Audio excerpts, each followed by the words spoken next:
Welcome back English learners. आज के इस वीडियो में हम देखेंगे the use of past perfect continuous tense. But इसको फॉर्मली स्टार्ट करने से पहले हमें ये पता होना चाहिए कि किन सिनेरियो में ये टेंस जो है वो यूज़ होगा। This tense is use to emphasise the duration of an action that was completed before another action or event in the past. Like आपके पास्ट में यानी कि माजी में दो एक्टिविटीज़ हुई हैं और हम कहते हैं कि एक एक्टिविटी जो पहले हुई है वो वहाँ से स्टार्ट हुई है और दूसरी एक्टिविटी स्टार्ट होने से पहले ख़त्म हो गई है। लाइक वो सब सिनेरियो जिसमें हम टाइम ड्यूरेशन को बताते हैं उनके लिए हम यूज़ करेंगे पास्ट परफेक्ट कंटिन्यूअस टेंस। ठीक है, स्टार्टेड इन द पास्ट, इसकी फर्स्ट कंडीशन है कि आपकी जो भी एक्टिविटी है, जो भी इवेंट है, वो पास्ट में स्टार्ट होना चाहिए। Continued for a period of time, start आपका पास्ट में हुआ है, उसके बाद वो कुछ टाइम ड्यूरेशन तक कंटिन्यू रहा है ये प्रोसीजर या फिर इवेंट या activity. Ended before N other past event और टाइम, और दूसरा इवेंट स्टार्ट होने से पहले या एक स्पेसिफिक टाइम पीरियड पे ये आपकी एक्टिविटी या आपकी जो इवेंट है वो कंप्लीट हो गया है यानी ख़त्म हो गया है। तो ऐसा केस जिसमें हमने टाइम रेफरेंस देना हो, हमने ये बताना हो कि इवेंट तब स्टार्ट हुआ और तब ख़त्म हो गया, तो उसके लिए हम यूज़ करते हैं पास्ट परफेक्ट कंटिन्यूअस टेंस। ठीक है, इसमें हम जो दो यूज़ करेंगे वर्ड वो होंगे for and since. For basically use होता है टाइम ड्यूरेशन, जब हमने बताना हो कि एक्टिविटी होती रही थी या हो रही थी इस टाइम से लेकर लाइक इतने टाइम तक के लिए। उसमें हम स्पेसिफिक स्टार्टिंग टाइम नहीं बताते, हम बताते हैं कि 2 आवर्स 3 आवर्स 5 आवर्स, ठीक है, इतनी टाइम ड्यूरेशन के लिए ये एक्टिविटी होती रही, तो उसके लिए आप यूज़ करेंगे वर्ड फॉर। सिमिलरली अगर हमने बताना हो कि एक्टिविटी इस टाइम पे स्टार्ट हुई थी, लाइक स्टार्टिंग टाइम बताना हो, तो तब आप क्या यूज़ करेंगे सिंस। ठीक है, इसके अलावा कुछ और ऐसे वर्ड्स हैं जो आप इसके सेंटेंसेस बनाने में बहुत ज़्यादा यूज़ करेंगे, like after, before, when, ago and never. अब हम देखते हैं कि सब वर्ड्स जो हैं बेसिकली यूज़ कैसे होंगे।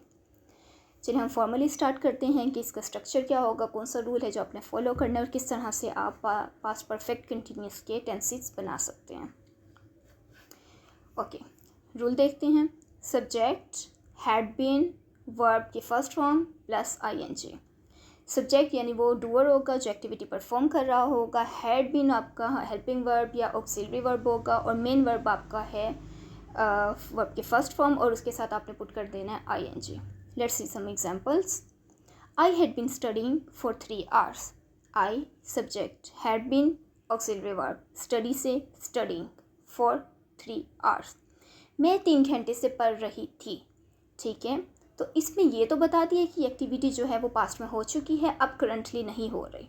ठीक है, और इसके साथ हमने ये भी बता दिया है कि कितने 3 घंटे, लाइक टाइम ड्यूरेशन भी बता दिया है कि किस टाइम पर ये एक्टिविटी या कितने टाइम तक ये एक्टिविटी कंटिन्यू रहे। तो इसीलिए हम पास्ट कंटिन्यूस की बजाय past perfect continuous tense use करते हैं, क्योंकि इसमें आपकी टाइम रेफरेंस भी आपने दे दिया है। I had been studying for 3 hours, मैं 3 घंटे से पढ़ रही थी, या लाइक ये कंटिन्यूसली एक्टिविटी हो रही थी, कितने टाइम ड्यूरेशन तक, साथ में हमने वो भी डिफाइन कर दिया। तो यहाँ पर हमने जो वर्ड है वो सिंस या फॉर में से फॉर को यूज़ किया, सिंस को इसलिए नहीं किया क्योंकि हमने एग्जैक्टली ये नहीं बताया कि किन स्टार्टिंग टाइम पे ये एक्टिविटी स्टार्ट हुई थी। Let's see one more example. I had been waiting for you for 2 hours. I subject had been waiting, like मैं तुम्हारा वेट कर रही थी फॉर 2 आवर्स, कितने टाइम तक वेट करती रही, 2 आवर्स यानी 2 घंटे, लाइक मैं 2 घंटे तुम्हारा इंतज़ार कर रही थी।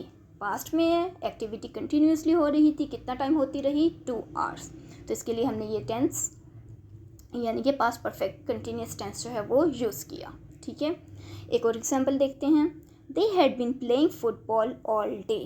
दे मतलब सब्जेक्ट यानी वो, हैड बीन ऑक्सिलरी आपका वर्ब हो गया, प्लेइंग यानी कंटिन्यूसली एक एक्टिविटी हो रही थी, वो था खेल।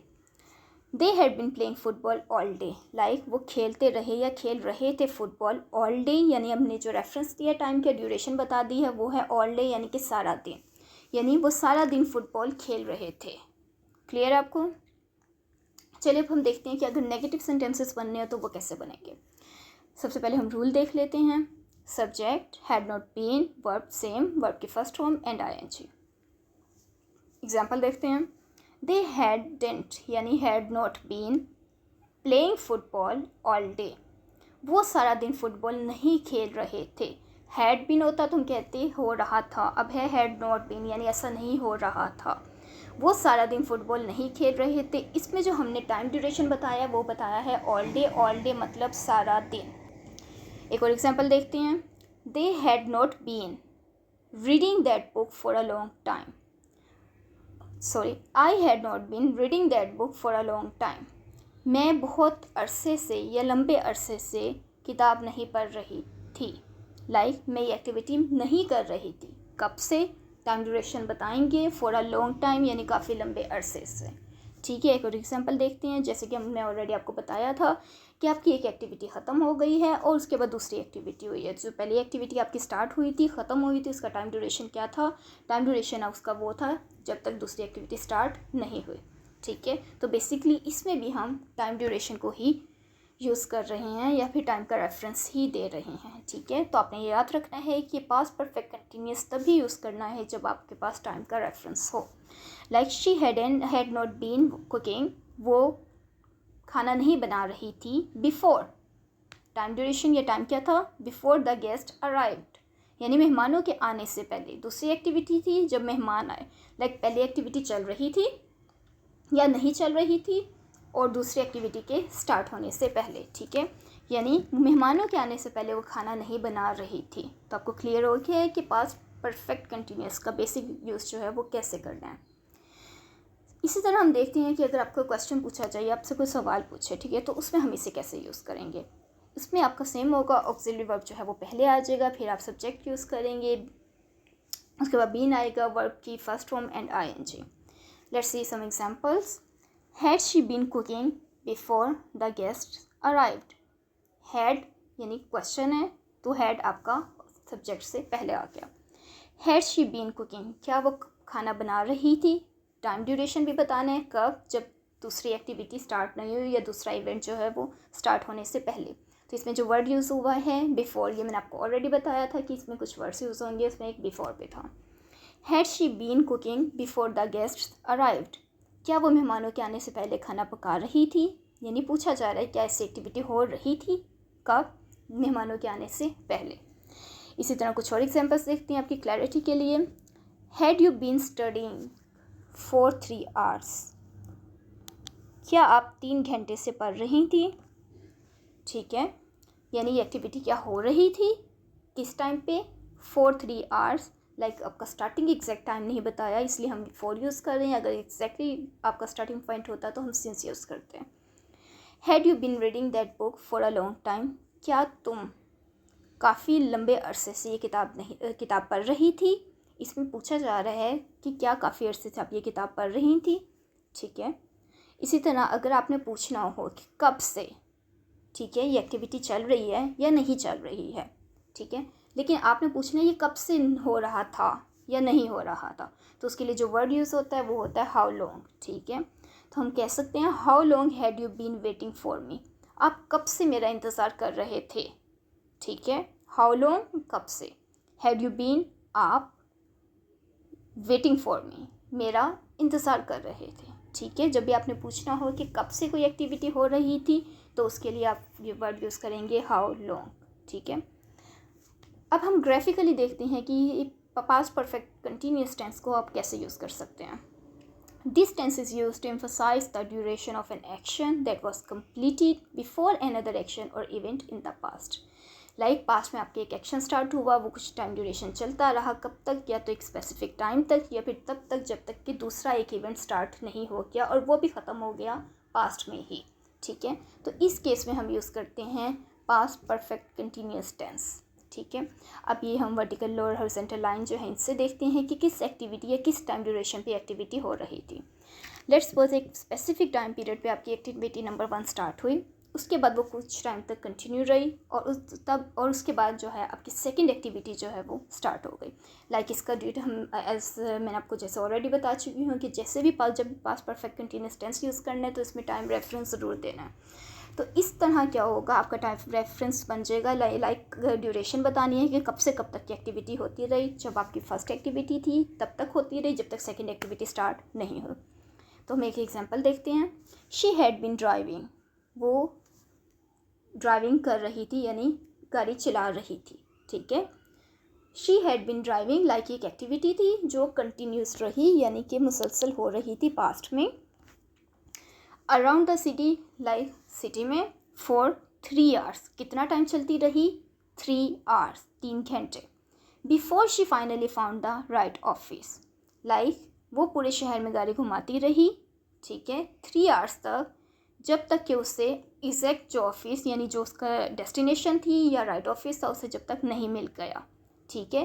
तो हमारी एक्टिविटी जो है नंबर 1 है ड्राइविंग द कार और सेकंड है फाउंड द राइट ऑफिस, ठीक है। तो इसमें हैड बिन ड्राइविंग हम बता रहे हैं कि आपका वर्क है जो एक टाइम ये वो वर्क एक्टिविटी है जो पहले स्टार्ट हुई थी। She found the right office वो एक्टिविटी है जो जिसके स्टार्ट होने पे आपकी पहली एक्टिविटी जो है वो ख़त्म हो चुकी थी। तो आपको समझ आ गई है कि आपने पास्ट परफेक्ट कंटिन्यूअस टेंस किन किन सिनेरियो में यूज़ करना है। अब हम कुछ और एग्जांपल देखते हैं।